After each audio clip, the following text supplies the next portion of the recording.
नमस्कार दोस्तों, स्वागत है आपका एनी नॉलेज शो में। तो दोस्तों, भारत को एक बहुत जोर का झटका बहुत ज़ोरों से ही लगा है। जी हाँ, in terms of foreign policy Bharat की लगातार फॉरेन पॉलिसी मतलब कि अच्छी चल रही थी, सक्सेसफुल थी, लेकिन सिर्फ एक ही निगलता, वो था नेपाल और भारत का रिलेशनशिप।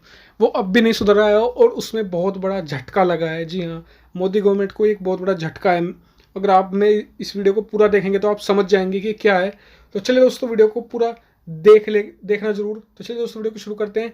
और मेरी एक रिक्वेस्ट है वीडियो शुरू करने से पहले कि प्लीज़ चैनल को सब्सक्राइब कर लो। अगर आप इस चैनल पर पहली बार आए तो वीडियो को लाइक करो, शेयर करो, सब्सक्राइब जरूर करना और बेल आइकन को जरूर प्रेस करना। तो चलिए दोस्तों, वीडियो को शुरू कर लेते हैं।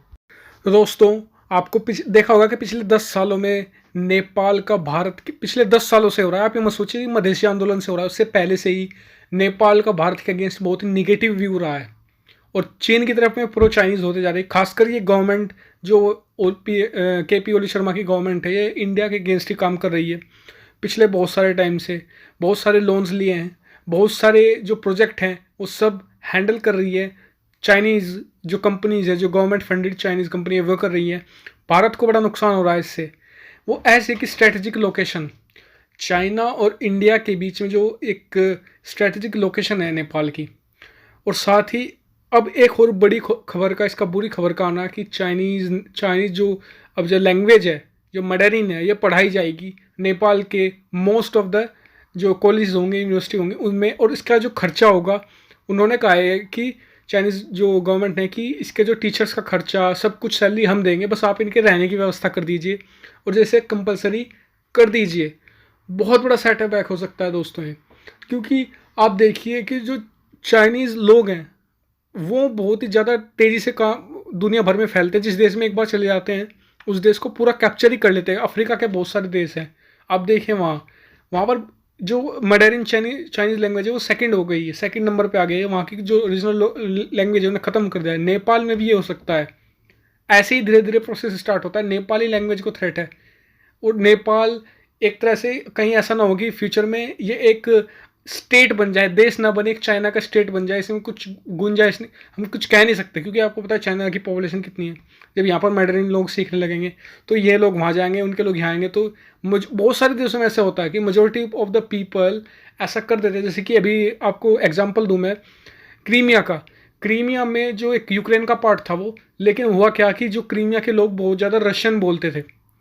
रशियन स्पीकर्स ने जो यूक्रेन की धरती है उसे मिलवा, वहाँ पर एक रशिया ने वो करवाया जनमत संग्रह। तो लोगों ने, वो तो रशियन बोलते थे, वो तो रशिया के साथ जाएंगे, उन्होंने रशिया की तरफ वोट किया और वो हिस्सा मिल गया रशिया को।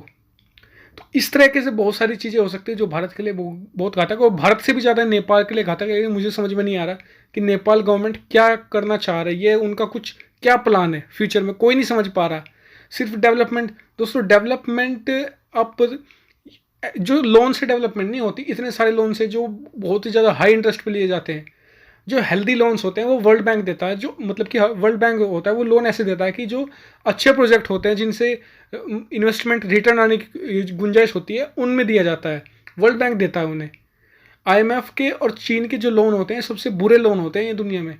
खासकर चाइना के लोन, बहुत सारे देश डूब चुके हैं। श्रीलंका ऑलमोस्ट बैंकरप्ट होने के कगार पे है, पाकिस्तान ऑलमोस्ट बैंकरप्ट होने के कगार पे है।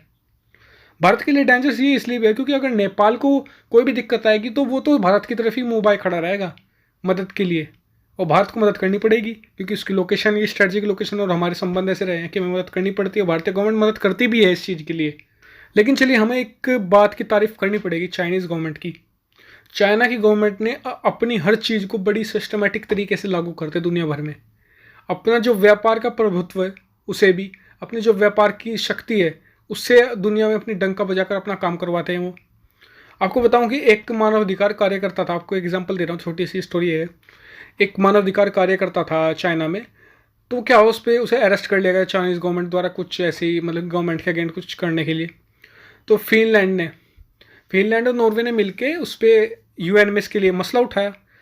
तो चाइना ने अपनी जो इकोनॉमिक पावर है उसका इस्तेमाल करते हुए उनसे आने वाली फ़िश बंद कर दी, और सिर्फ 6 महीने हुए दोस्तों, सिर्फ 6 महीने में नेपाल, जो नॉर्वे, जो फिनलैंड है, दोनों रास्ते पे आ गए, वो प्रस्ताव वापस हो गया। तो इस तरीके से चीज़ें की जाती हैं दुनिया भर में डंके की चोट पर।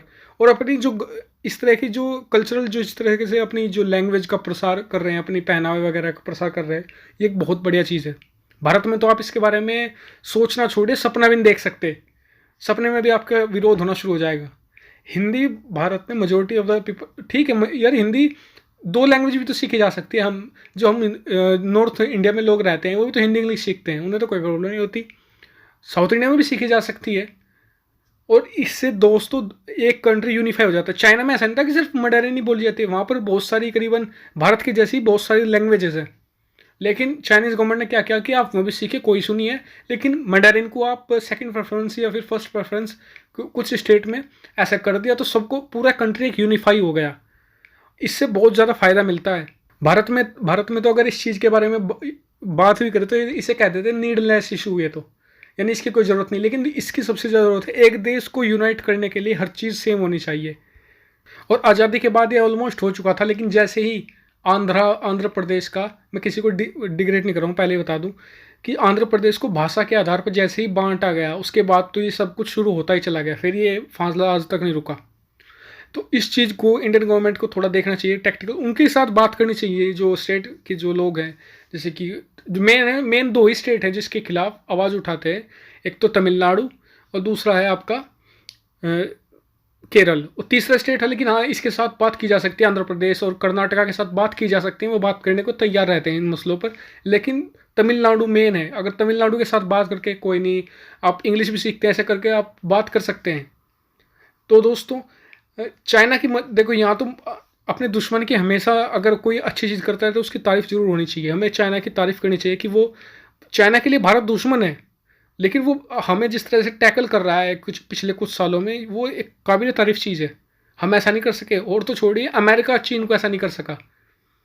मतलब कि अब देखिए कि उसने पहले, खैर मालदीव को तो हमने अपनी आपस में ला लिया, लेकिन जिस तरह से उन्हें हमें घेरना शुरू किया, पहले पाकिस्तान, फिर मालदीव, फिर श्रीलंका, फिर म्यांमार, ऐसे ऐसे करके उसने भारत के जितने भी विकेट थे सब गिरा दिए। लेकिन खैर मालदीव को तो हमने फिर से वापस अपने प्रभुत्व में ले लिया है। लेकिन जिस तरह से बांग्लादेश में, नेपाल में हमारे खिलाफ जो कार्रवाई हो रही है, इन्हें हमें नोटिस करना होगा, इंडियन गवर्नमेंट का बहुत जल्दी, इन पर बहुत जल्दी रिएक्ट करना होगा।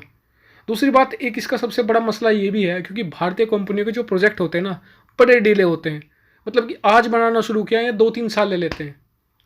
हालांकि क्योंकि इनमें वही मेंटालिटी है जो इंडिया में है, लेकिन बाहर की कंट्रीज़ में, जो श्रीलंका, नेपाल, भले ही हैं, लेकिन जो भी आप मान लिया, अगर कोई विदेश की कंपनी भारत में आती है तो हम उससे यही उम्मीद रखते हैं कि वो काम परफेक्टली करे। लेकिन हमारी कंपनियों का तो जो रवैया यहाँ है, बाहर भी सेम वही रवैया है। तो दोस्तों इस चीज़ को हमें थोड़ा देखना होगा, थोड़ा लालच देना होगा कंट्रीज़ को, जब भी वो हमारे पाले में आएंगी। दोस्तों मसला रिश्तेदारी, मैं बार बार अपनी वीडियो में एक बात कहता हूँ कि रिश्तेदारी अब कोई मैटर नहीं रही दुनिया में। सबके अपने अपने इंटरेस्ट है, नेपाल के अपने इंटरेस्ट है, इसलिए वो चाइना के पाले में जा रहा है। आप उसे कुछ ऐसा इंटरेस्ट दिखा दो कि हम आपको ये देंगे, हम कुछ अलग दिखा दो कि हम आपको इतने प्रोजेक्ट इतने सस्ते बना के देंगे, वो आपके पाले में तुरंत आ जाएंगे। तो इस चीज़ को आपको देखना होगा हमें, और भारतीय गवर्नमेंट को इस चीज़ पर थोड़ा सा कंसंट्रेट करना चाहिए कि चाइना ही असल थ्रेट है। हम आज भी majority of the people in India के आज भी वही देखते हैं कि पाकिस्तान ही रियल थ्रेट है। पाकिस्तान तो एक मोहरा है चीन द्वारा, और कुछ सालों में आप शायद ये भी देखें, जैसे कि उन्होंने गिलगित बाल्टिस्तान की कुछ ज़मीन चाइना को दे दी, ऐसे ही वो धीरे धीरे करके पूरा पाकिस्तान ही चला जाएगा चाइना को। तो उसे भी हम पीपल पाकिस्तान ना कहें, पीपल रिपब्लिक ऑफ पाकिस्तान कहें। अब जो चाइनीज़ जो कम्युनिस्ट गवर्नमेंट है उसके अंडर, आप कुछ सालों बाद देखिएगा, मैं आपको गारंटी देता हूँ इस चीज़ की, कि आज से 10 या 15 साल बाद पाकिस्तान में मेजर जनरल कौन होगा या प्राइम मिनिस्टर कौन होगा, ये कम्युनिस्ट पार्टी ऑफ चाइना तय करेगी। ये पाकिस्तानी जो जनता है उनके हाथ में कुछ नहीं रहा, धीरे धीरे सब निकल रहा है।